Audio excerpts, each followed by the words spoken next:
Everyone, this is my watch list for Friday, August 7th. All right, so what happened yesterday? We got a couple of nice trades on SPY. I entered here with Brett at 10:30, and we caught this one candle down. I mean, it wasn't a crazy trade. We caught like 10% and then sold runners. But then I re-entered again right here when we broke below lows and retested 769.50. And on this round, we got a nice $2 move all the way down to 767.50, right? So two nice trades on SPY yesterday. Nothing crazy, but we got some nice green, okay? So what's happening today? SPY's gapping up a little bit. However, it's just within yesterday's intraday range, okay? So I likely will not trade SPY today. I know I said that yesterday too, but I highly doubt that I will trade SPY today because I just don't see a lot of opportunity here, okay? 772, I will say, is supply. That's where we failed yesterday. That's where you see all those failures from Wednesday in the afternoon. 772 is supply. And we have demand all the way down at 760. Sure, you can add a level at yesterday's lows, 767.50. All right, but still, I likely will not trade SPY today, okay? Unless we get to 760. 760, I definitely will be interested in taking a bounce there. That's a very big level, all right? QQQ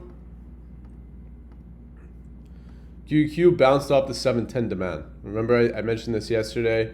Don't be short into 710. 710 is my big level, and we reclaimed it, right? So 710, we wicked below, reclaimed. This is a long, all right? We have supply here. The 719, 720 area is supply. But I don't think I will trade the indices today. I don't like what I'm seeing here. There's just not, I don't see a lot of A+ opportunities, okay?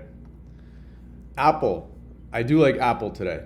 Apple, this is a bear flag on the hourly. Very clearly a bear flag here on Apple, okay? So we can watch for one of two things. We can watch for this structure to break, and where does that break? I mean, we could even just watch this below previous session lows, right? Could watch this below 309.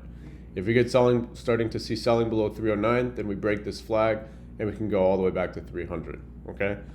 Or we can watch for, if it gets to the top of this flag, we can look for shorts there at this big 319, 320 level. This was that previous demand before earnings, right? And then after earnings, we broke below.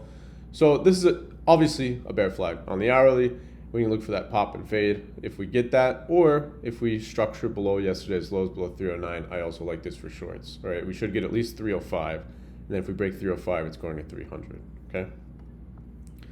AMD, 460 is a level.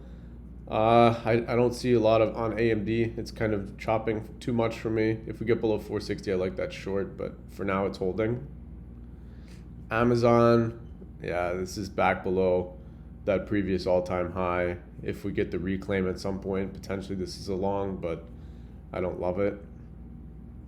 Google, I do like today for shorts, okay?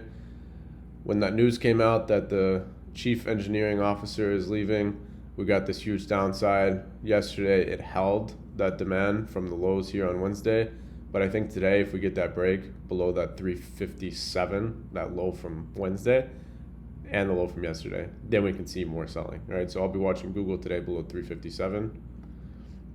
Meta is just holding 580. I think if this gets to 600 reclaim now, this could be a nice upside, right? Because it's holding that 580 demand. If we lose 580, it turns into a short. But as long as it holds, this can see upside, especially if we reclaim that 600. Microsoft, this 500 level could be nice. It's kind of just an entry. Yeah, it's not like a big time frame level. I don't see anything big on the 4 hour here, but it's just a cycle number, and it has reacted to it a couple days in a row. Tuesday, Wednesday, yesterday. If we get the 500 breakout, this could go to like 510, 520, okay? Netflix, this is a bit concerning, okay? If you're a long-term shareholder or a long-term whatever, leaps, this is a bit concerning, because we are potentially failing this trend line. I've mentioned this trend line a lot, and it looks like yesterday we closed below it, okay?